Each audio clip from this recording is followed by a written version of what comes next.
Baik, Assalamualaikum warahmatullahi wabarakatuh. Selamat pagi Bapak Ibu dan rekan-rekan semua. Salam sejahtera untuk kita semua.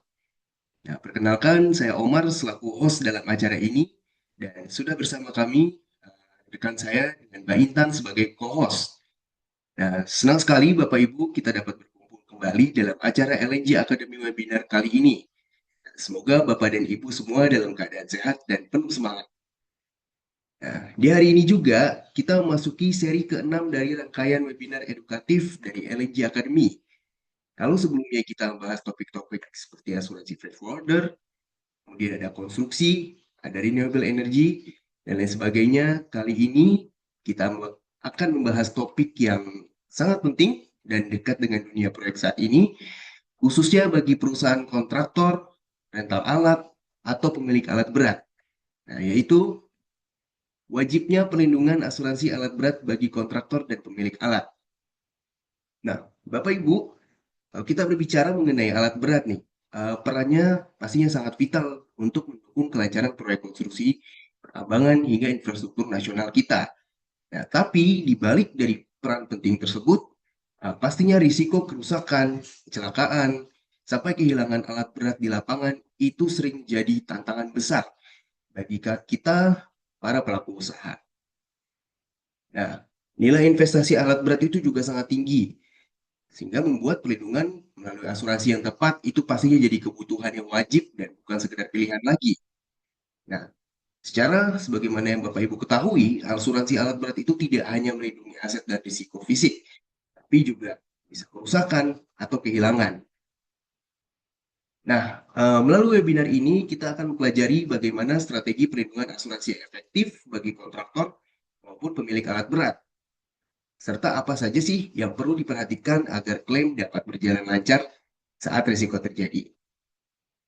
Baik Bapak Ibu, izinkan kami juga memperkenalkan perusahaan kami melalui video berikut ini.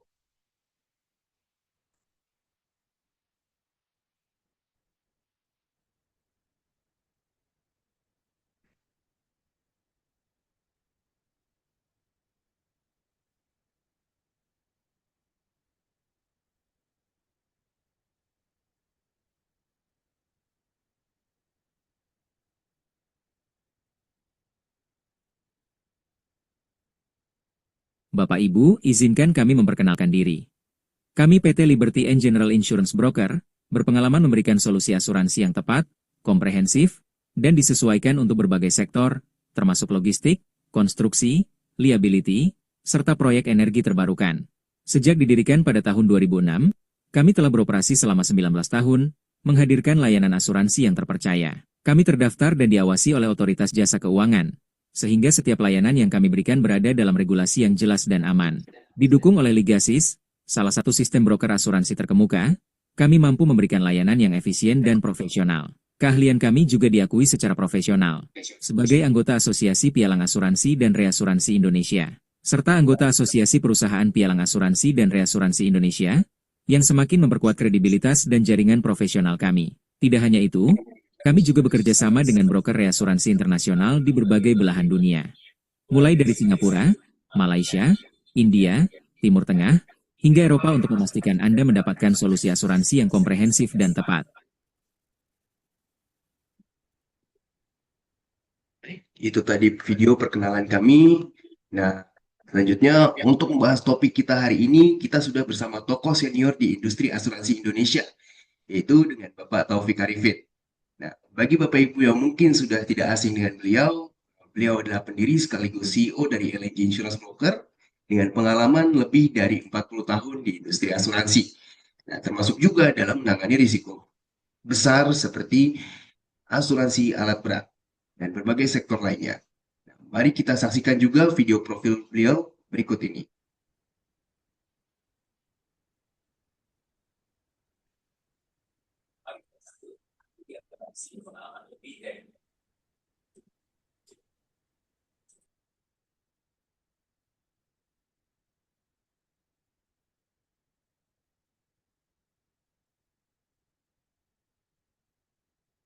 Mari kita sambut, ahli pialang asuransi berpengalaman lebih dari 40 tahun.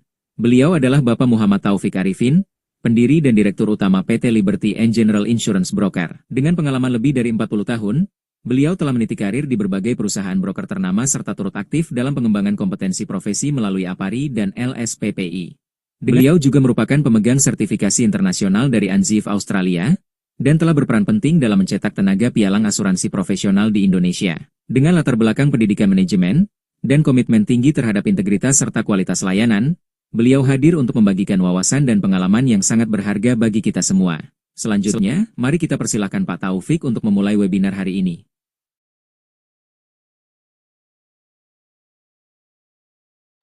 Baik, selanjutnya kepada Pak Taufik dipersilakan.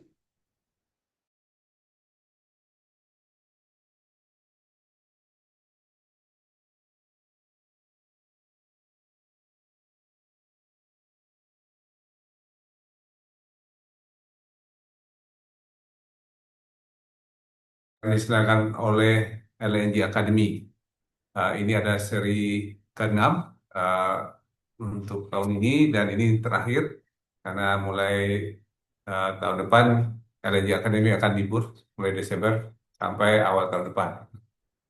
Uh, Tadi disampaikan oleh Omar, betul kami sudah membahas banyak-banyak topik, mulai dari renewable energy, marine cargo, freight forwarder liability, construction, all risk insurance, kemudian juga di bidang oil and gas. Nah, itu semua adalah bidang-bidang asuransi yang sehari-hari kami handle dan memang kami fokus, dan klien-klien kami juga banyak adalah perusahaan-perusahaan dari industri tersebut. Nah, kali ini kami akan membahas mengenai asuransi alat berat. Nah, bagi saya pribadi, asuransi alat berat ini sudah lebih dari 30 tahun saya geluti. Pertama kali saya menghandle asuransi alat berat ini di awal tahun 90 atau 9889 ketika saya menghandle klien saya PT Trakindo Utama, yaitu sole distributor dari CAT, Caterpillar di Indonesia. Di sana saya belajar banyak. Saya menghandle sekitar hampir 8 tahun klien Trakindo, dan saya familiar dengan semua jenis alat berat, semua komponen-komponennya, juga menyelesaikan puluhan ratusan kasus klien kecelakaan dan sebagainya. Nah, dengan pengalaman seperti itu, kemudian saya juga menghandle merek-merek lain seperti Hitachi, Kobelco, dan sekarang sesuai dengan perkembangannya, klien kami kebanyakan adalah perusahaan-perusahaan uh, merek-merek asal China. Saat ini mungkin lebih dari 2.000 unit klien-klien kami alat berat yang kami tangani. Baik, Bapak dan Ibu, pagi hari ini saya akan share kepada Bapak dan Ibu pertama mengenai analisa risiko, identifikasi risiko dari penggunaan alat berat atau yang dihadapi para pemilik alat berat. Sesuai dengan namanya, alat berat, maka risikonya juga berat. Oleh karena itu, tidak banyak perusahaan asuransi di Indonesia yang punya kapasitas atau tertarik menjamin risiko asuransi alat berat.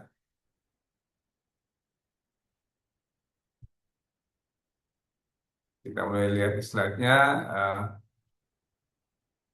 Ya, pertama karena alat berat, jadi dari pengalaman kami, mungkin dari 70 perusahaan asuransi umum yang ada di Indonesia, kira-kira hanya sekitar 10-nya saja yang bersedia memberi jaminan asuransi alat berat.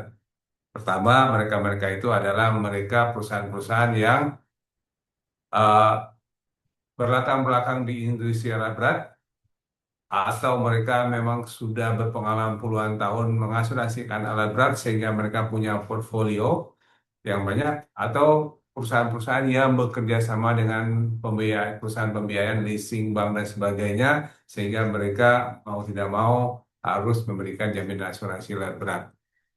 Nah, kita tahu saat ini sesuai dengan program pemerintahan kita yang baru di bawah pimpinan Pak Prabowo, bahwa ingin mencapai pertumbuhan ekonomi sebesar 8%.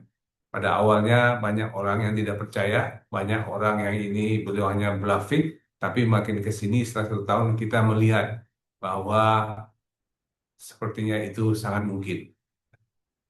Sudah ternyata kita lihat juga Dalam waktu berjalan juga beliau menemukan beberapa menteri yang mendukung ke arah situ. Saya rasa sebutkan. Nah, di dalam program pemerintah yang saat ini paling tidak ada tiga uh, program besar pemerintah yang akan memerlukan banyak sekali alat berat. Yang pertama adalah kemandirian pangan. Ya, pemerintah bertekad untuk membangun uh, sektor pertanian kita dari yang selama ini kita kebanyakan impor, kemudian ditingkatkan menjadi produksi mandiri, di swasembada. Nah, kita pernah mendengar bahwa untuk satu proyek saja yang ada di Papua itu diperlukan 1.000 alat. Demikian juga di Kalimantan, kemudian di Sumatera dan sebagainya. Nah, sektor pertanian itu akan memerlukan banyak sekali alat berat. Ya, tidak hanya pangan, tetapi juga misalnya uh, uh, dari sektor kelapa sawit dan lain-lain, hortikultura dan sebagainya. Nah, kemudian program yang memerlukan juga banyak alat berat adalah kemandirian energi. Ya. Kemandirian energi itu berarti uh, termasuk di dalam peningkatan uh, permukaan lahan untuk konstruksi di bidang energi, di bidang PLTA, di bidang angin dan sebagainya. Nah, kemudian sektor lain yang memerlukan alat berat yang banyak adalah hilirisasi. Hilirisasi dari semua produk alami yang selama ini menjadi keahlian Indonesia, misalnya dari batu bara, tambang dikembangkan, tetapi tidak hanya mengekspor batu bara, tapi sudah diolah menjadi energi gas dan lain. Kemudian juga hilirisasi dari sektor nikel, tidak hanya mengekspor biji nikel, tapi juga diolah menjadi produk-produk lain. Dan itu semua mulai itu juga dari sektor yang lain. Jadi Bapak dan Ibu sekalian teman-teman semua, uh, kebutuhan alat berat di Indonesia akan meningkat. Bahkan diperkirakan dari 50 tahun, 5 tahun ke depan, itu paling tidak diperlukan 50.000 unit alat berat baru. Nah, kita tahu alat berat itu tidak murah. Ya. Satu unit ekskavator seperti ini harganya mungkin sekarang kalau CAT itu mungkin 125.000 dolar, 100.000 dolar, itu hampir 1,5 sampai 2 M satu unit. Nah, bayangkan kalau satu unit ini mulai kecelakaan, uh, terbalik, terguling, terbakar, masuk lumpur dan sebagainya, maka dalam sekejap investasi sekitar 2 miliar itu rusak, hilang dan sebagainya. Uh, Nah, itu gambaran terlebih dahulu sebelum kita lanjut mengenai pentingnya kebutuhan asuransi di Indonesia. Kebutuhan asuransi alat berat di Indonesia. Next.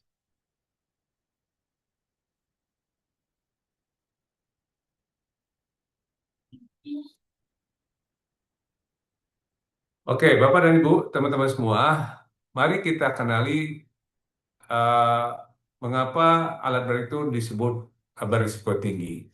Pertama, nilai investasi sangat tinggi. Kalau satu unit ekskavator kita ada bayangkan tadi antara 1 sampai 2 miliar, itu kalau ukurannya biasa, kelas 20 sampai 20 ton. Kalau 40 ton bisa 2 kali, bisa 3 kali. Bahkan untuk alat yang berat sama sekali 2.500 ton, itu bahkan kami punya klien sebenarnya 3.000 ton. Liber itu hampir 12 juta dolar satu unit. Kalau dia terguling terbalik, maka dalam sekejap uh, investasi yang sebesarnya bisa hilang.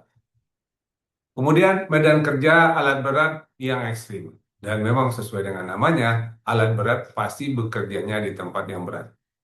Ekskavasi, ekskavator, membuka lahan, membuka jalan, menabrak uh, tebing, gunung, bekerja di rawa, menimbun rawa, dan sebagainya.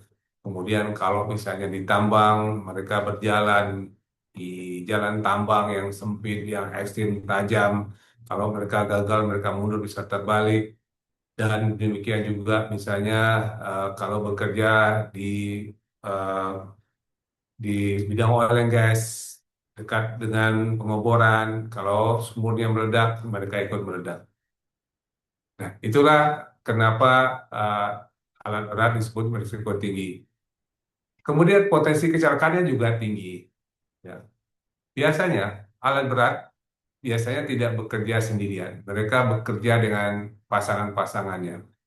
Kalau di tambang, maka pasangannya ada ekskavator, ada dump truck, ada sebagai dozer bekerja dengan kompaktor dan sebagainya. Nah, dengan eh, aktivitas yang banyak dan berada di satu lokasi yang sama, maka potensi bertabrakan kecelakaan antara sesama alat itu sangat tinggi.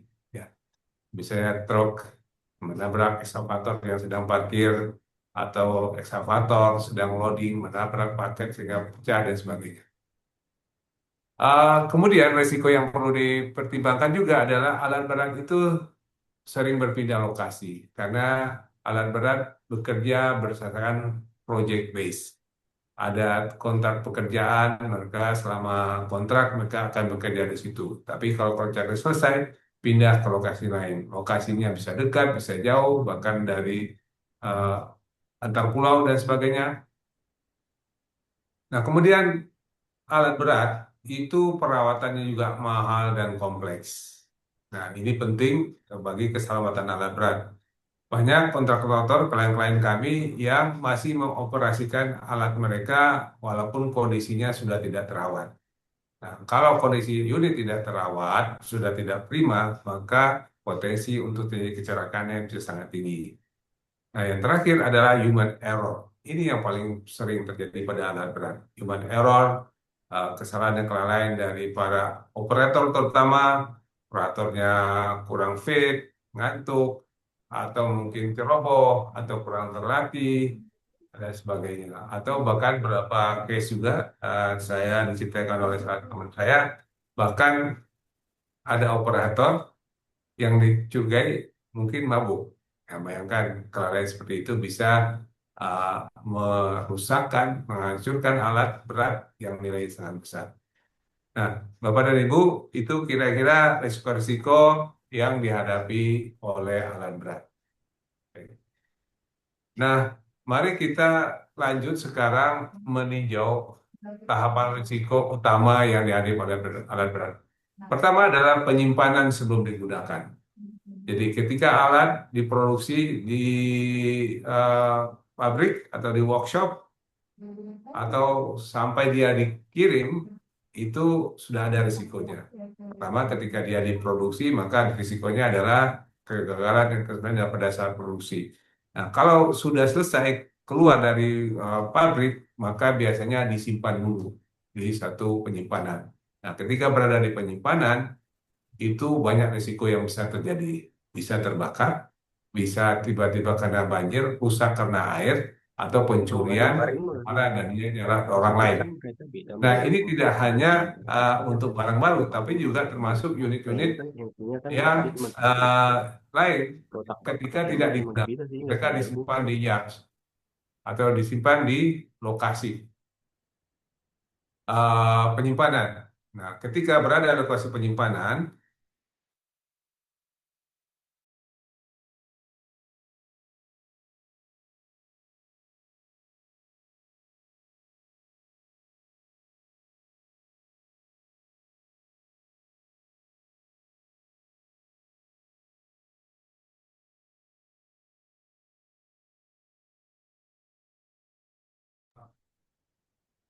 nah itu ketika penyimpanan, nah, huru hara dan sebagainya. Nah, yang kedua adalah ketika mobilisasi unit diangkut dari tempat penyimpanan ke tempat customer atau ke proyek yang baru. Unit dinaikkan ke atas dump truck, kemudian dari dump truck dinaikkan ke atas kapal, lalu selama perjalanan di atas kapal sampai di pelabuhan tujuan, kemudian diturunkan, dinaikkan lagi sampai ke tujuan, apakah ke workshop sendiri atau ke customer atau proyek. Nah, selama perjalanan itu banyak sekali risiko yang bisa terjadi. Mulai dari bongkar muat pada saat loading, saat unit diangkat, dinaikkan ke atas truk, tidak lengkap sehingga truknya terbalik, terjungkal, unitnya jatuh, rusak, itu bisa. Atau selama di atas truk, uh, lowboy dan sebagainya, atau truknya dalam perjalanan terguling, terbakar, terbalik, itu juga risiko yang bisa ada.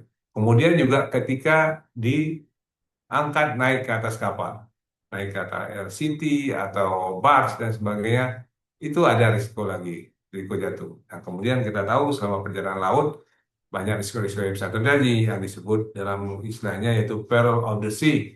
Kapalnya oleng, kapalnya terbalik, kapalnya uh, terbawa angin dan sebagainya. Bahkan kami 2 tahun lalu, klien kami terjadi satu LCT tenggelam. Isinya ada sekitar 7 unit besar. Total klien adalah 17 M. Alhamdulillah klien itu sudah terakhir. Itu risiko-risikonya. Itu salah satu case, tapi juga kita sering mendengar atau mendapatkan gambaran juga bagaimana satu kapal, satu LCT, satu bus itu tenggelam, ya, dan sebagainya. Itu resiko. Nah, kemudian juga kalau selamat di laut, nanti pada saat pembongkaran turun di laut ini juga resiko. Kemudian risiko lagi pada saat diangkut ke site. Nah, jadi Bapak dan teman-teman semua, itu risiko transportasi. Nah, banyak di antara pemilik alat berat tidak menyadari, tidak ingat bahwa sebenarnya ini juga risiko yang dapat terjadi, yang jika terjadi itu sangat merugikan. Nah, yang ketiga adalah operational risk, yang kebanyakan pemilik sering tahu, ingatnya ada risk. Operational risk itu adalah ketika unit sudah dioperasikan di tempat kerja, apakah di tambang, apakah di logging, ataukah di construction, itu saat operation. Kalau operation itu, maka kejadiannya adalah terguling terbalik, terbakar di jarah, tabrakan, dan sebagainya. Nah, kemudian yang keempat, pemeliharaan dan perbaikan. Nah, khusus untuk alat-alat berat yang harus dibongkar dan sebagainya, di retailing dan sebagainya, itu ada risiko lagi, risiko dismantling, pembongkaran. Misalnya harus pakai kren, pakai dan sebagainya, di testing dan sebagainya, itu ada risiko lainnya. Oke, kira-kira itu Bapak dan Ibu risiko-risiko utama yang sering terjadi pada alat berat. Nah, mari kita lihat satu persatu risiko yang bisa terjadi. Pertama, saat penyimpanan, kebakaran dan pencurian. Nah, sangat bisa terjadi pencurian, apalagi ada bagian-bagian komponen dari unit yang rawan dicuri. Ada transformator, ada komputer, ada panel, ada beberapa komponen lampu dan sebagainya. Nah, kalau kebakaran, orang bertanya ini kan besi semua, betul apa bisa terbakar? Ternyata banyak yang bisa terbakar, terutama karena faktor panas, yaitu bagian komponen elektrikalnya, itu bisa pemanas, memuai, dan menyebabkan terjadi kebakaran. Kemudian banjir dan longsor di lokasi, ketika dalam perjalanan uh, melewati uh, daerah longsor, tanah yang miring, dan truk yang terbalik. Kemudian vandalisme dan sabotage, itu kejahatan orang lain. Kesalahan bongkar muat, itu juga ketika diturunkan, dinaikkan, terguling, terusak. Kemudian penyebab lain ada karena tidak ada sistem keamanan atau tidak memadai. Ya, kalau tidak ada yang jaga, tidak ada satpam, tidak ada CCTV, maka risiko penyimpanan itu rawan. Jadi salah satu persyaratan, kemudian sebulan lalu kami ke satu klien kami, perusahaan merek China di daerah Merunda, minta asuransi untuk menyimpan 200 unit alat berat mereka. Itu salah satu persyaratan yang diminta asuransi adalah CCTV. Oke, next. Risiko saat pengangkutan. Yang bisa terjadi adalah kecelakaan di jalan dan di laut. Tadi sudah sampai dihubungkan pada saat loading, unloading, saat perjalanan darat, land transit, saat diangkat ke atas kapal dan turun, atau tadi cuaca ekstrim merusak alat. Cuaca ekstrim bisa dalam perjalanan ombak besar, kemudian penataan muatan yang tidak benar. Nah, penataan muatan yang tidak benar, Bapak dan Ibu. Salah satu persyaratan dari asuransi ketika mengirim alat berat, jika nilainya besar, nilai besar itu di atas $1 juta biasanya asuransi, itu akan meminta uh, independent marine survey. Tujuannya adalah untuk memastikan bahwa penataan stowage alat itu di atas kapal ditata dengan baik, lashing dan stowage and lashing, jadi pengikatannya dilihat. Oke. Kemudian penataan muat, kemudian kapal atau truk tidak standar. Nah, banyak asuransi, salah satu persyaratannya ketika kita memberikan asuransi pengangkutan adalah surat-surat truknya masih valid dan sopirnya punya SIM. Demikian juga dengan kapal. Kapalnya disyaratkan dengan LCT atau Drone Barge dengan surat-surat yang masih hidup dan punya PKI. Next. Nah, risiko saat operasional ini yang sering terjadi. Nah, buat Bapak dan Ibu, kami di LNG itu hampir setiap minggu paling tidak satu case kecelakaan alat berat yang kami tangani. Ya, kasusnya tabrakan antar alat atau kendaraan itu sangat mungkin karena di tambang terutama di satu unit tambang itu bisa puluhan, bisa ratusan unit alat berat di bawah uh, dipemilikan satu kontraktor. Mereka berjalan berpapasan.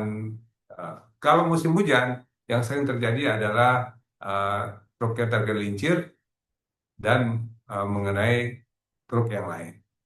Nah, ketika di musim kemarau, kasusnya akan lain-lain. Ketika musim kemarau, karena berdebu, truk yang belakang tidak melihat ada truk yang di depan atau alat berat, kemudian mereka bertabrakan. Hanya suatu persyaratannya di pertambangan sekarang harus kalau di musim kering kemarau itu perlu ada penyiraman jalan secara rutin. Oke. Kemudian kelalaian operator. Ini penyebab mungkin di atas 50-60% adalah kelalaian operator.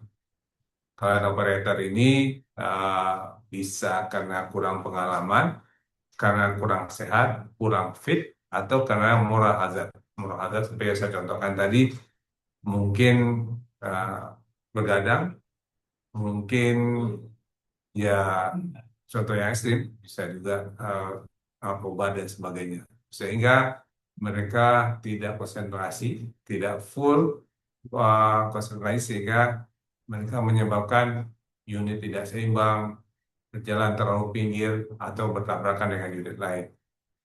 Kemudian kerusakan mekanis dan hidrolik.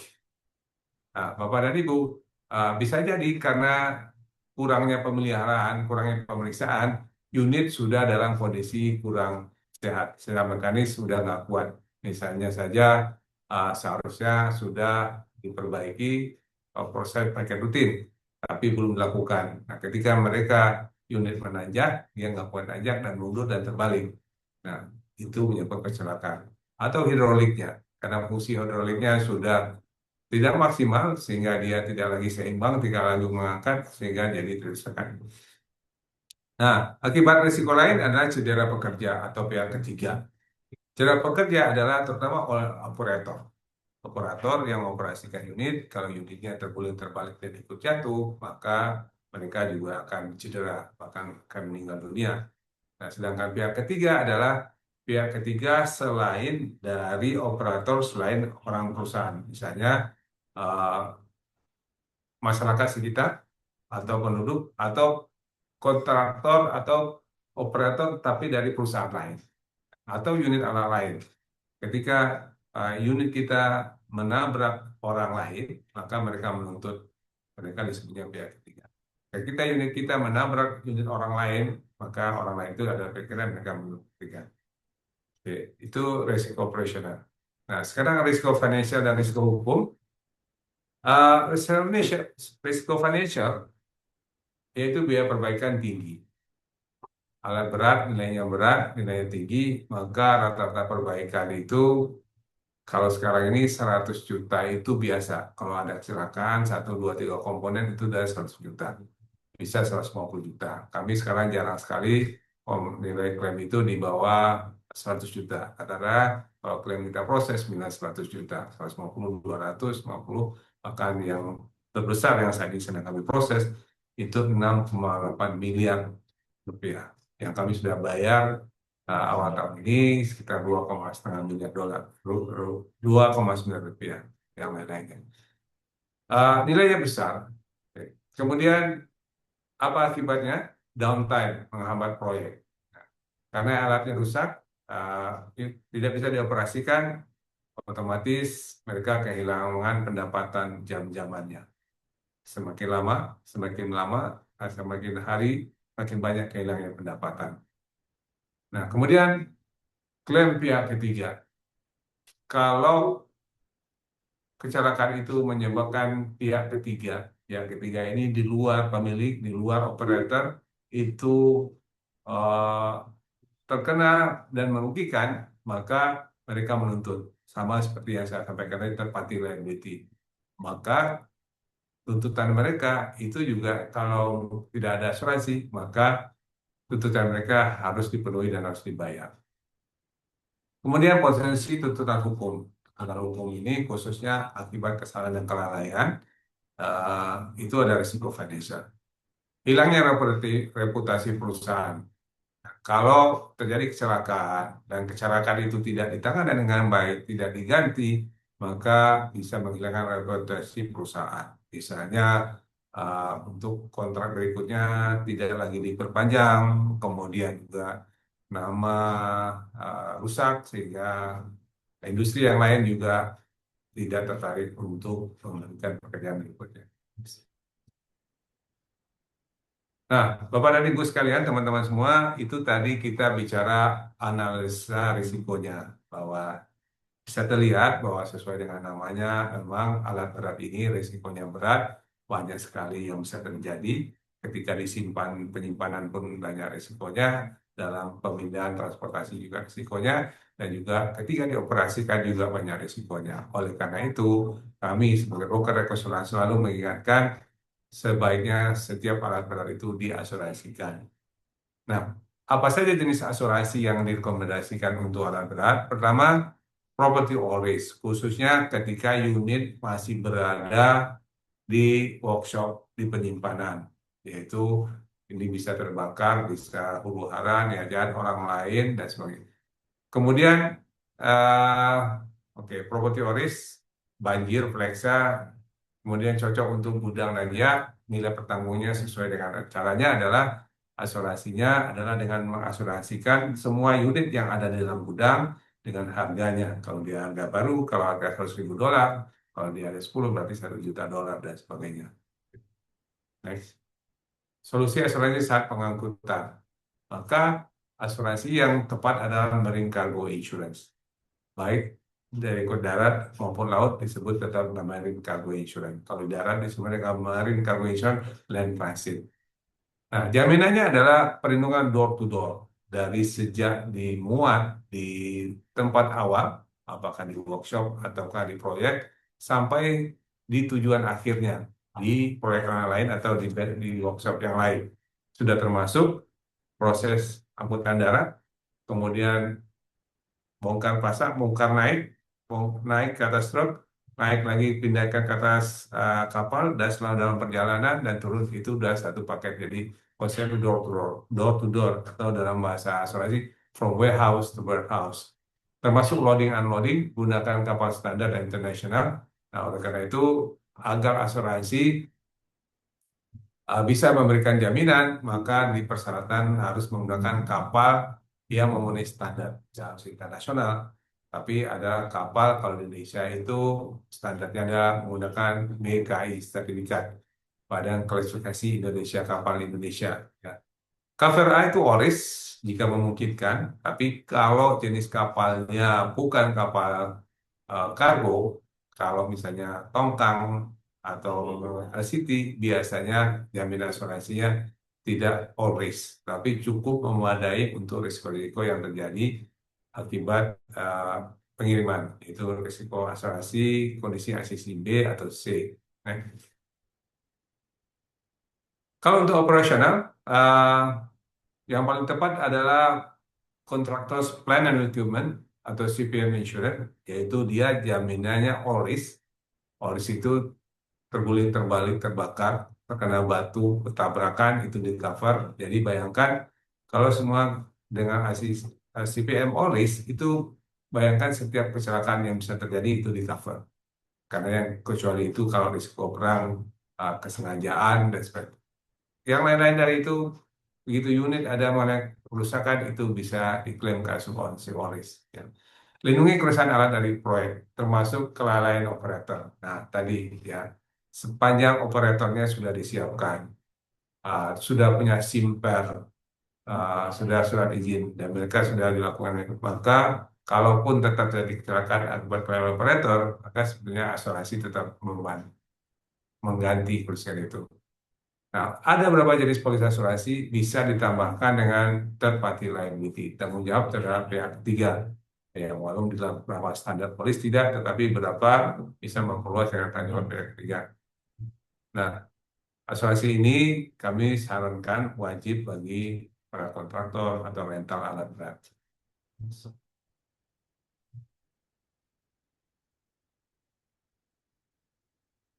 Selain asuransi yang tadi yang sudah kami sebutkan, maka sebaiknya ah,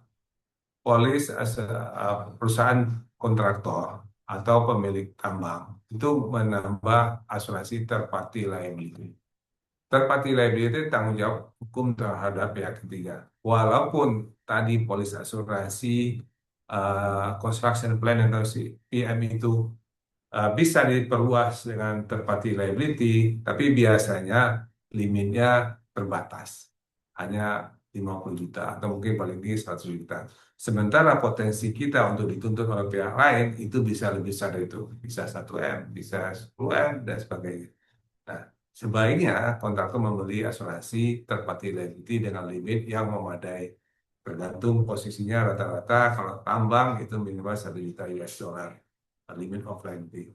Limit of liability maksudnya adalah kalau ada tuntutan, polis asuransi akan merespon, akan mengganti sampai dengan tuntutan sampai 16 miliar atau 1 juta dolar.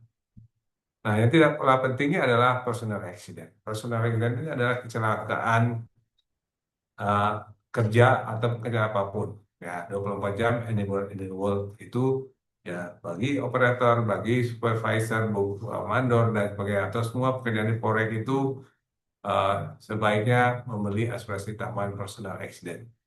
Kalau manfaatnya adalah kalau mereka cacat, kalau mereka mengalami kecelakaan dan perlu biaya pengobatan, maka di cover biaya pengobatan. Ingat Bapak dan Ibu, asuransi BPJS Kesehatan tidak mengcover biaya pengobatan akibat kecelakaan. Karena ini harus dipisahkan. Jadi, sedangkan asuransi BPJS hanya mengganti sakit biasa, tapi bukan karena kecelakaan. Oleh karena itu, sangat disarankan kepada perusahaan atau pemilik perusahaan untuk membeli asuransi personal accident untuk melindungi karyawannya, baik cacat uh, total, cacat sebagian, atau meninggal dunia. Nah, kemudian ada business interruption insurance, yaitu kehilangan pendapatan atau kehilangan keuntungan diharapkan akibat terjadi kecelakaan. Nah, terus terang, zaman ini saat ini susah untuk didapatkan. Kemungkinan besarnya hanya bisa untuk asuransi property own risk. Tapi asuransi construction plan agreement banyak asuransi yang tidak bisa diberikan. Nah, yang perlu juga adalah machinery breakdown atau MB. Uh, Khususnya untuk alat berat atau bukan alat berat atau unit-unit yang bukan mobile, fixed equipment, misalnya genset, pompa dan sebagainya.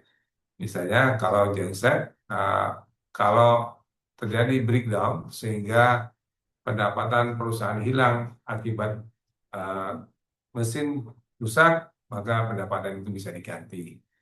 Yang berikutnya adalah Workman Compensation Insurance. Ini sebetulnya sama seperti BPJS Ketenagakerjaan. Nah, saya yakin sekarang hampir semua perusahaan sudah membeli asuransi BPJS Ketenagakerjaan. Nah, jika sudah, maka risiko ini sudah tercover, sudah terjadi. Yes. Salah satu bukti nyata kasus klaim, saya hanya cerita mungkin yang sekarang kami lakukan. Pertama tadi saya menyebut saat ini kami sedang memproses klaim yang cukup besar, nilainya hampir 7M, 6,8 sudah diajukan. Itu terbakarnya satu unit alat berat, bukan total loss. Tipe HD, dump truck besar, 1.500 ton, sedang difaktir, usianya memang sudah cukup, di atas 10 tahun, tiba-tiba terbakar, nyala. Setelah diinvestigasi, ternyata ada kabel-kabel yang menyebabkan terjadi korslet, sehingga menyebabkan satu kabin unit itu terbakar. Nah, kabinnya aja harganya segitu. Jadi Bapak dan Ibu, perawatan itu sangat penting, walaupun saya tahu klien kami ini sudah melakukan rutin, namun demikian ya masih bisa terjadi uh, kebakaran seperti itu. Nah, yang lain yang kami sudah selesaikan klaim adalah drilling machine di tambang juga, alat berat dalam bentuk drilling mesin, harganya sekitar 250.000 US dollar. Ketika setahun yang lalu tambangnya melakukan banjir, kemudian banjir dan akhirnya menjebol tanggul sehingga air masuk ke dalam tambang. Alat-alat berat yang mobile yang bisa bergerak cepat itu bisa selamat. Sementara uh, drill mesin itu dia lambat dan dia sedang bekerja sehingga tidak sempat dipindahkan sehingga terendam. Semua mesin rusak. Sebagian mesinnya harus diganti, nilai klaimnya sekitar 2,5 M. Klaim yang terbesar yang pernah kami selesaikan adalah 1,2 juta dolar US dollar, yaitu dan truk juga. Kasus sama banjir. Banjir, unit sedang bekerja di dalam tambang, tiba-tiba hujan deras dan tanggul jebol. Sebagian air berat bisa keluar, tapi yang satu ini tidak keburu dan akhirnya rusak. Akhirnya total loss. Itu beberapa yang kasus-kasus yang lain yang saat ini, terutama kami di klien kami yang bekerja di tambang, khususnya di daerah Morowali, banyak sekali yang terjadi. Terguling, terbalik, tabrakan, terkena alat lain. Yang saat ini yang sedang kami proses, kira-kira sekitar 20 kasus, yang terbaru sekitar 5 yang kami sedang proses. Itu beberapa contoh kasus yang bisa terjadi. Jadi benar sesuai dengan judulnya, dengan alat berat, risiko berat. Nah, tidak banyak asuransi yang mau. Dan juga ketika terjadi klaim, itu tidak mudah untuk mengurusnya. Nah, ini menurut pengalaman kami, 7 kesalahan dalam mengurus asuransi alat berat. Pertama, tidak memahami polis secara menyeluruh. Nah, banyak para customer, para pembeli asuransi, termasuk juga perusahaan leasing dan sebagainya, tidak benar-benar memahami isi dan persyaratan ketentuan polis asuransi. Polis asuransi penuh dengan persyaratan dan ketentuan. Ada condition, ada exclusion, ada limits, ada persyaratan lain yang kalau kita tidak ikuti dan kita tidak tahu, bisa-bisa klaim itu ditolak. Misalnya, yang sering terjadi adalah banyak yang tahu adalah ada ketentuan loss notification, yaitu waktu pelaporan kejadian. Ada polisi misalkan dalam waktu 3 kali 24 jam sudah harus melaporkan. Ada yang 1 minggu. Nah, kejadiannya kenyataannya banyak klaim itu dilaporkan sudah melewati masa itu. Lebih dari 3 hari, kadang lebih seminggu. Kenapa? Karena alat berat itu bekerjanya di proyek. Nah, kebanyakan orang proyek itu tidak tahu kalau alatnya diasuransikan. Kalaupun tahu diasuransikan, mereka tidak tahu bagaimana cara melaporkan klaim. Nah, sering diketahui ketika rapat di kantor pusat di Jakarta di mana, ini sudah laporkan ke asuransi belum? Belum, tapi itu sudah lewat masanya. Jadi itu Bapak dan Ibu, banyak di antara pembeli asuransi tidak memahami persyaratan. Itu salah satunya. Nilai aset terlalu rendah, under insurance. Nah, Bapak dan Ibu, ini perlu saya jelaskan. Di dalam asuransi construction plant equipment, itu uang pertanggungan yang disarankan oleh polisi ini adalah New Replacement Value atau NRV. Artinya, nilai yang diasuransikan seharga dengan nilai baru untuk tipe yang sama saat ini. Kalau harganya 100.000 dolar, harga barunya, maka yang diasuransikan adalah adalah 100.000 dolar. Walaupun unitnya umurnya sudah 5 tahun. X320 kata dokter tadi atau X300 X320 X320 misalnya itu dibeli adalah seharga 150 dolar 225.000 dolar 5 tahun yang lalu. Nah, ketika diasuransikan hari ini, ia diasuransikan juga 125.000 dolar, bukan seharga jualnya. Banyak, oh ini kan unitnya sudah disusutkan, tinggal paling 50%, 60%, maka yang diasuransikan hanya separuhnya, katakan 50.000 dolar. Nah, itu melanggar ketentuan asuransi construction namanya Anda cukup terkena penalti akibat under insurance. Karena polisnya meminta Anda masukkan serangga baru. Loh, ini nggak fair dong. Sering sekali saya sudah biasa. Ini nggak fair. Anak saya sudah bekas tapi diasuransi yang baru. Enggak, justru ini menguntungkan. Menguntungnya kenapa? Karena kebanyakan alat berat itu terjadinya adalah partial loss, rusak sebagian, baket, patah, hidrolik, pecah, dan sebagainya. Itu enggak total loss. Nah, kalau kita mengasurkan dengan partial loss, maka kalau terjadi kerusakan terhadap baket, maka diganti dengan baket baru, tidak dipotong. Padahal kan baket yang rusak ini umurnya sudah lama. Hidroliknya juga begitu. Hidroliknya juga diganti dengan hidrolik yang baru, bukan hidrolik lama yang umur 5 tahun. Kalau 5 tahun itu harganya kalau didepresiasi ya katakan harga hidroliknya $25.000, depresiasi berarti tinggal $10.000. Tapi dengan adanya sum insured new replacement value, Anda dapat hidrolik yang baru seharga $20.000 dan tidak dipotong karena hanya dipotong risiko sendiri. Nah, Bapak dan Ibu, itu salah satu keuntungannya dengan new replacement value. Kita tidak dikenakan potongan pro rata penalti akibat. Oke, itu kesalahan yang sering terjadi. Nah, jadi Bapak dan Ibu selalu asuransikan dengan harga baru new replacement value. Mengabaikan pengecualian dalam polis. Nah, banyak sekali hal-hal yang dikecualikan dalam polis. Dikecualikan misalnya tidak digunakan untuk pekerjaan atau tugas yang alat itu tidak didesain untuk itu. Kalau ekskavator tujuannya adalah excavation, ya kan, dan teman-temannya menggali dan lain sebagainya. Tapi ada juga yang menggunakan untuk tujuan lain, misalnya uh, sebagai pendorong dan sebagainya. Dan kalau itu melakukan itu, asuransi bisa menolak klaim dan sebagainya. Atau eh, pengecualian lokasi. Ada beberapa polis asuransi itu mengecualikan mengcover di mana-mana kecuali pit di daerah gambut. Asuransi nggak mau gambut. Atau polisi mengatakan mengecualikan. Nah, dulu beberapa lokasi dikecualikan, termasuk Bangka misalnya. Itu ada pengecualian, kita harus baca. Tidak melaporkan perubahan resiko. Nah, perubahan risiko ini jika lokasinya pindah, jika ada penambahan alat berat dan perbaikan itu perlu dilaporkan. Nah, yang paling sering terjadi adalah menunda pembayaran premi. Bapak dan Ibu, asuransi itu berlaku kalau preminya sudah dibayar.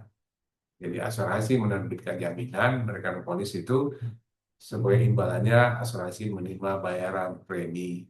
Nah, walaupun seperti kami broker selalu bisa memperjuangkan kepada perusahaan asuransi 30 hari sejak jaminan dimulai. Artinya hari ini mulai jaminan, premi dibayar 30 kemarin. Artinya kalau hari ini jadi kebakaran kebakaran unit dan sebagainya, terbalik dan sebagainya, sudah di-cover walaupun premi dibayar. Tapi batas 30 hari. Nah, kalau premi tidak pernah dibayar atau belum dibayar sebelum kejadian, ya asuransi pasti nggak akan berlaku. Nah, banyak klien-klien yang menunda-nunda pembayaran dan sebagainya. Kemudian tidak melibatkan broker profesional. Nah, ini yang paling sering terjadi. Ini yang kami sering lakukan. Banyak para pemilik alat berat atau uh, kontraktor dan sebagainya itu tidak menggunakan broker yang berpengalaman. Broker asuransi adalah ahli asuransi yang bekerja untuk kepentingan Anda pemilik alat berat atau Anda kontraktor. Broker asuransi tidak bekerja untuk perusahaan asuransi.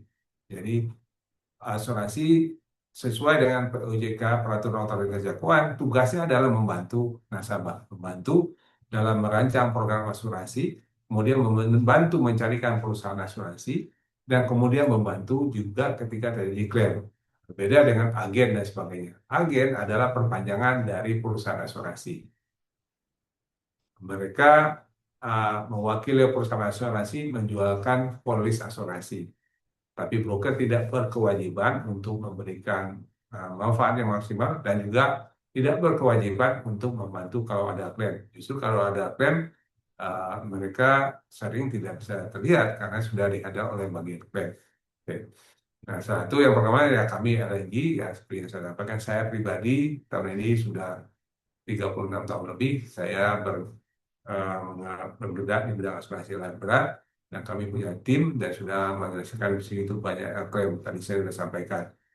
Kemudian terakhir tidak menyiapkan dokumen klaim dengan benar. Nah, Bapak dan Ibu, itu dalam asuransi dokumen-dokumen itu harus benar dan sesuai.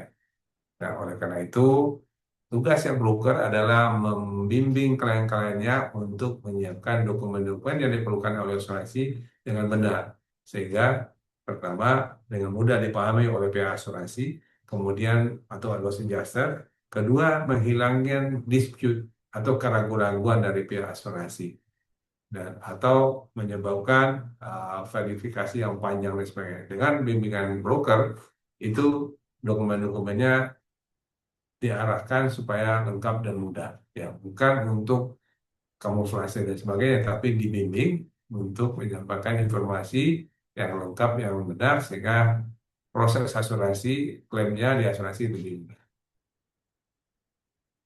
Oke, tadi saya sudah sampaikan peran broker asuransi untuk pemilik alat berat adalah analisis risiko secara menyeluruh. Broker asuransi tidak hanya sekedar membuat polis asuransi, tapi sebelum mereka menegosiasi klausul, mereka mempelajari dulu tentang siapa kliennya, operasinya di mana, jenis alat beratnya apa, lalu sebagainya. Nah, berdasarkan analisa itu, broker asuransi baru mendesain program asuransi yang sesuai. Walaupun tetap namanya construction plan equipment, tapi di dalamnya akan disesuaikan dengan bisnis dari klien-kliennya. Kedua, negosiasi premi dan syarat terbaik asuransi. Nah, broker asuransi tidak terikat kepada salah satu perusahaan asuransi, dia bebas memilih perusahaan asuransi mana yang menurut pengalaman broker itu uh, terbaik, terbaik dari segi preminya, terbaik juga dari segi pengalaman klaimnya, terbaik juga dari segi reputasinya. Mungkin saya ingin sampaikan Bapak dan Ibu saya. Saat ini, saya lagi menangani ada 2 klaim. Di asuransinya top 5 perusahaan asuransi di Indonesia. Satu klaim Marine Cargo, eh, itu sudah mengwisir 1 tahun. Nilainya nggak besar. Kalau disetujui klaimnya sekitar 500 sampai 750 juta. Sampai hari ini, perusahaan asuransi itu berusaha sebanyak mungkin segala macam untuk tidak membayar klaim ini. Ada 5, dia mempertanyakan tertanggung, dia melakukan survei, dia melakukan semuanya, dan saya harus jawab, dan semua jawab semua. Tapi sampai hari ini tetap masih belum. Rencananya nanti siang saya sore akan meeting lagi dengan Jason. Perusahaan asuransi besar. Ya. Yang kedua, perusahaan super besar juga, mungkin mereka gantian nomor 1, nomor 2. Ya. Klaimnya kecil, 250 juta. Ini kasusnya, klien ini nelfon kami. Mereka asuransi langsung, direct, agen tadinya. Ya.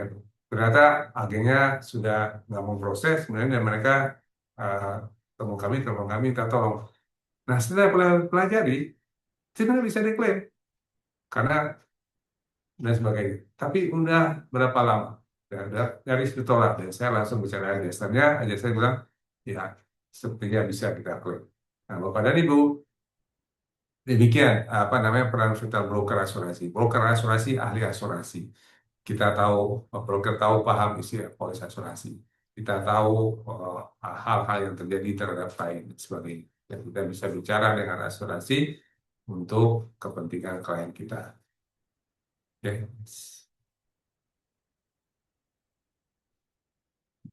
Oke, mengenai broker sebagai kesimpulan hemat waktu dan biaya karena preminya pasti bersaing, jadi perlindungannya maksimal, klaim cepat dan lancar, konsultasi ahli kapanpun dibutuhkan, mitra jangka panjang dalam manajemen risiko. Jadi untuk proyek berikutnya, kes berikutnya, broker siap bantu.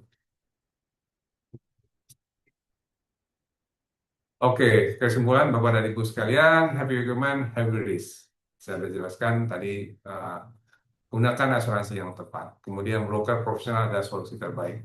LNG insurance broker siap membantu.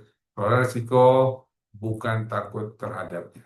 Ya, kalau risiko selalu ada, kalau kita nggak mau ambil risiko, kita nggak kemana-mana dan tidak apa-apa. Tapi kalau kita maju, kita mau ada risiko. Tapi dengan adanya asuransi, dengan adanya broker, ada orang yang membantu Anda ketika Anda menghadapi risiko.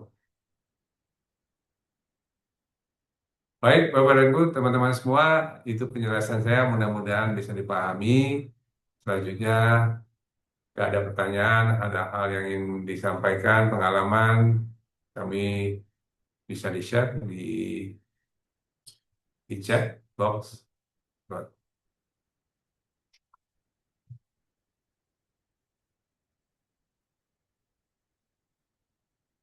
Baik, Bapak Ibu. Terima kasih banyak Pak Taufik atas pemaparan yang sangat menarik tadi. Semoga apa yang tadi disampaikan bisa menambah pemahaman kita semua nih tentang pentingnya perlindungan asuransi alat berat dalam mendukung keberhasilan proyek kita. Nah, baik Bapak Ibu, kita masuk ke sesi tanya jawab. Untuk sesi tanya jawab ini, Bapak Ibu boleh bertanya dalam menuliskan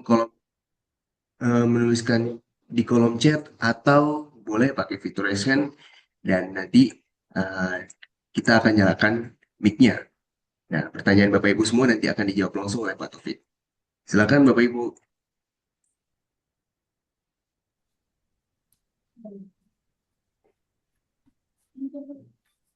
Assalamualaikum Pak Topik. Waalaikumsalam warahmatullahi wabarakatuh. Sehat Bapak, terima kasih. Wah, Alhamdulillah. Di pasar ya, kan baru ya? Ya, presentasinya menarik dan Oh ya, membuat terima kita kasih Pak. membuka lagi nih wawasannya yang sudah lama terkubur. Saya mungkin masuk ke poin ini ya. Eh, Kesalahan dalam mengurus asuransi. Iya, Sering terjadi di dalam operasional customer iya, dalam suatu bentuk pekerjaan di dalam berjalannya proyek dia memerlukan perubahan pada unitnya. iya. Dan yang sering terjadi itu adalah perubahan aram atau boom diperpanjang gitu. Ah, Dan ini kita iya, sebagai broker mereka tidak tahu gitu. iya. Dan mereka juga namanya di lapangan Hmm, tidak mengabari kita gitu. iya. Nah, ketika hal itu terjadi, tiba-tiba ada accident, Hmm, apakah ini berpotensi klaimnya ditolak atau gimana? oke, baik. Atau klausula apa yang perlu kita lekatkan di dalam eh, membuat polisnya supaya hal ini bisa terlindungi? Itu satu.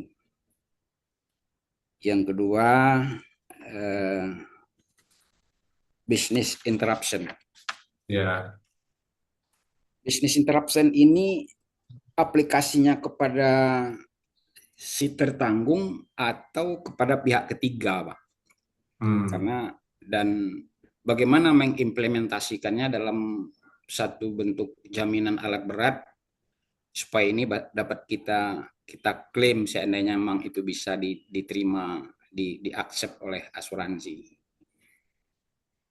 baik, Pak Saf. Oke. Ada lagi? Dan satu lagi Oh, sering terjadi saya temukan ya di lapangan ini bukan kita iya. ada polis yang di cover tetapi ada klausula security guard Hmm, 24 hours. ya. Nah, apakah ini berpotensi untuk menolak klaim kecurian atau eh, bisa diatasi dan disikapi dalam pengurusan klaim? Hmm, Karena kalau dia pencurian, oke, itu kan bentuknya ketidaktahuan. ya, Nah, dalam bentuk dia perampasan atau perampokan, meskipun itu dijaga oleh berapa orang pun, biasanya kalau perampokan datangnya rombongan. ya. Nah, hari ini tentu tidak bisa diatasi juga oleh penjaganya. Nah, jadi ada poin Pak di situ. Apakah dalam security guard 24 hours ini eh, berpotensi menolak klaim dalam bentuk kecurian Hmm, dan bisa kita sikapi supaya itu tidak menjadi penolakan klaim. Baik, Pak Saf. Oke, itu dulu Pak. Makasih sebelumnya. Baik, terima kasih Pak Saf. Pak Saf ini dari Pekanbaru. Banyak kliennya tapi Pekanbaru, tapi dia banyak klien juga di Kalimantan. Baik, Pak Saf, yang pertama itu kalau unitnya dimodifikasi atau diganti boomnya lebih panjang uh, dan sebagainya, apakah itu akan mempengaruhi klaim asuransi jika terjadi? Pertama, kalau pemasangan boom lebih panjang itu masih sesuai dengan speknya unit, artinya secara teknis masih diperbolehkan. Jadi nanti pembuktiannya itu pasal itu secara teknikal. Jadi eh, yang dihindari oleh asuransi tadi, yang bertentangan dengan ketentuan asuransi tadi kan adalah penggunaan unit untuk sesuatu yang tidak didesain untuk itu. Jadi kalau misalnya memang dia desain dengan boom panjang sekian, tapi ditambah dengan panjang sekian, itu mungkin masuk ke dalam ketentuan itu. Nah, kedua, cara mengatasinya, eh, kita broker selalu berusaha menambahkan namanya error and omission.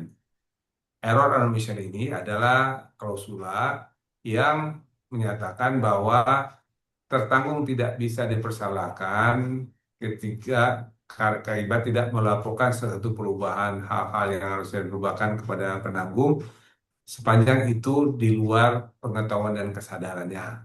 Itu kira-kira intinya klausul error and omission. Jadi eh, dengan menambahkan merubah yang tadi dan sempat tidak yang belum sempat diberitahukan atau akibat ketidaktahuan itu tertanggung tidak bisa dipersalahkan. Saya rasa pertama pertama pastikan bahwa penambahan extension itu tidak menyalahi spek. Kedua, di dalam polis perlu ditambahkan klausul error or omission. Kedua tadi pertanyaan pasar mengenai business interruption. Business interruption itu adalah melindungi kehilangan pendapatan untuk tertanggung itu sendiri, bukan untuk pihak ketiga. Pihak ketiga disebutnya tadi kan third party liability atau third party tuntutan pihak ketiga. Tapi business interruption ini adalah untuk keuntungan tertanggung, yaitu mereka bertujuan membeli asuransi business interruption untuk melindungi pendapatannya dia yang hilang akibat dari terjadinya kecelakaan. Misalnya kalau normal dia akan untung 1 M. Tapi kalau akibat kecelakaan ini justru mereka rugi 1 M, hilang 1 M-nya. Nah, 1 M-nya itu diganti oleh asuransi.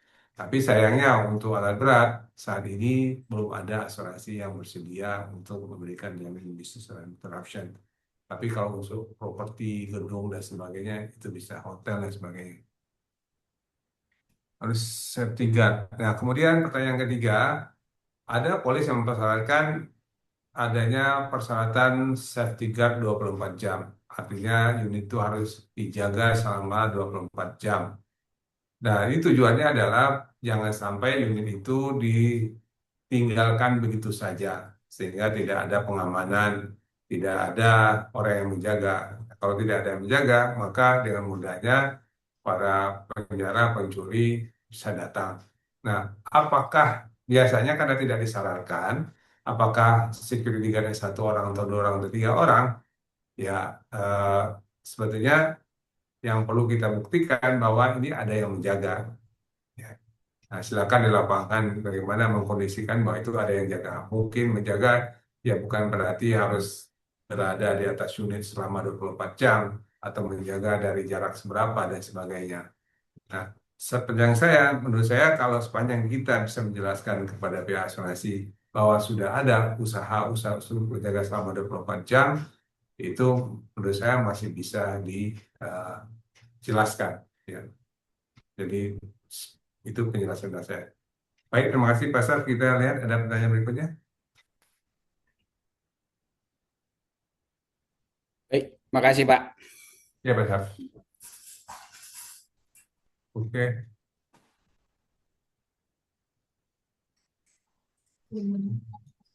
Oh, ada. Oke. Oke, silakan masih ada pertanyaan. Kita tunggu 5 menit sebelum kita akhiri session kali ini.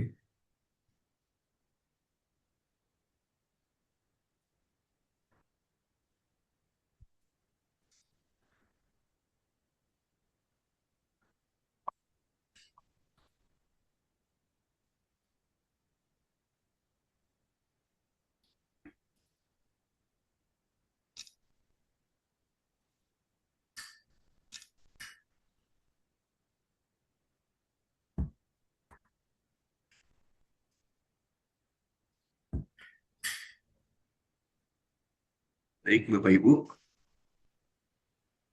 Ya, kalau tidak mungkin kita Ya, baik. Jika sudah tidak ada pertanyaan, karena keterbatasan waktu, sesi Q&A kita cukupkan sampai di sini. Namun, jangan khawatir Bapak Ibu, nanti tim kami akan menindaklanjuti pertanyaan-pertanyaan yang lain, bisa melalui WhatsApp atau nanti kita kirimkan by email. Nah, kami juga sudah bagikan form absensi melalui kolom chat. Tadi Mbak Intan sudah share. Serta juga nanti akan ada sertifikat kehadiran yang dikirim ke email Bapak Ibu semuanya. Nah, terima kasih yang sebesar-besarnya juga kepada Pak Taufik atas materi yang sangat informatif dan juga Bapak Ibu peserta sekalian atas waktu partisipasinya pada webinar hari ini.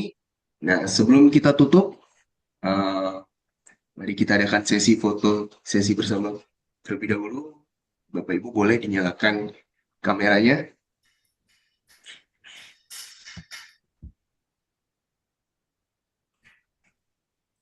Baik, kita foto bersama Bapak Ibu.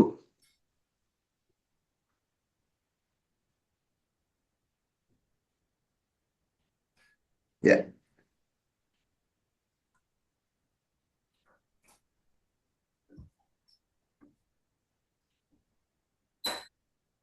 baik, kita foto bersama. 1, 2, 3.